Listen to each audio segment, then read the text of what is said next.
But supposing this was a bottle of milk, pure milk, okay?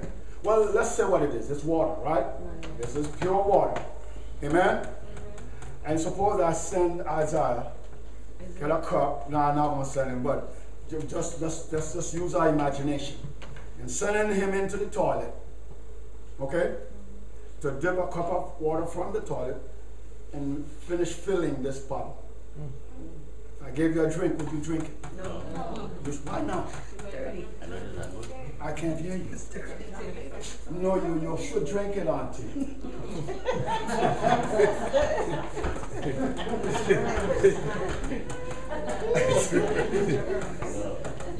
You understand what I'm saying? You wouldn't drink it. Why? Because it has become contaminated. Yes. And it's the same thing you're doing to Christendom. You're contaminating the truth, the purity of resurrection with a myth. And everybody's lost into it. That's the problem. Everybody is celebrating, they don't know what they're celebrating. It's like the story. Well, somebody, like the story with the ham. Okay? This 1, 2, 3, something like that, but 3 generations. So this young lady finally asked her mom, she said, Mom, why did you cut the ham Christmas time? And she said, and you know how we get, not angry, but how we get all for tradition. So don't ask me that. My mom, that's the way my mama did it, and that's the way I'm going to do it. So she said, okay, you know, that's one thing about young people these days, they're smart. And they want to know why they're doing certain things. Amen. Are you still with me? So she said, go ask your grandmother. So she went and she asked, Grandma, why do you cut the ham? You know, before you... She put up her argument too. And she said, that's the way your great-grandmother did it. And that's the way I do it. And so, thank God, great-grandmother was still alive. She went and she asked the great-grandmother, guess what? Great-grandmother said, I cut the ham because the pot was too small. But everybody cut in it. Yeah. They're living where they can buy a big pot. Yeah. Buy a big pot. Yeah. Don't cut the ham. No. I like the kids because they ask questions. Yes. Pastor, why we celebrate Easter? And I get an opportunity to tell them. Amen? And when you don't understand something, ask the question. Ask. You ought to know what you're doing is right. And if it's not right, you leave it alone.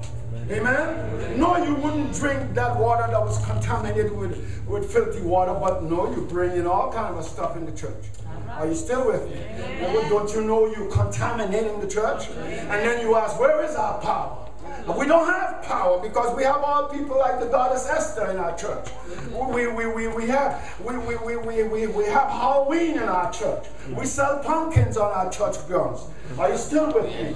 In our church schools, we dress our little children in witches' robe, thank you, and put masks on their face at 3 and 4 and 5. And when they grow up and become witches and crooks and bank robbers, you understand? And you wonder, where did we go wrong? We went wrong way down yonder. No, let's do it right. Resurrection. It's the most important day. Church, the most important day. Let me tell you, have you read of Moses? The guy died. Have you read of Elijah? Yeah, he died too. Who else?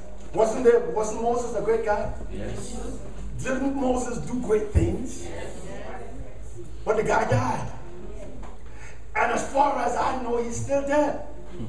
Are you still with me? Huh? You talk about Elijah.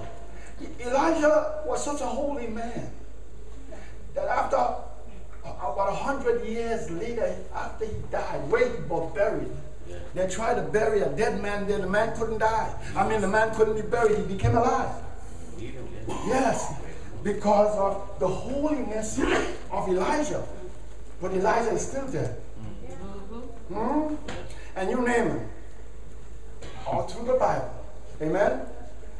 David is still dead, as far as I know. Are you still with me? And, but they were all great men. Men of God. They performed miracles. Paul is dead. Are you still with me? Peter is dead. Peter was so holy that they would lay sick people along the way. And all he had to do was walk by. And his shadow healed them. Joshua, his shadow healed them. But he's still dead. He's dead. You know why today is so great? Because Jesus is alive.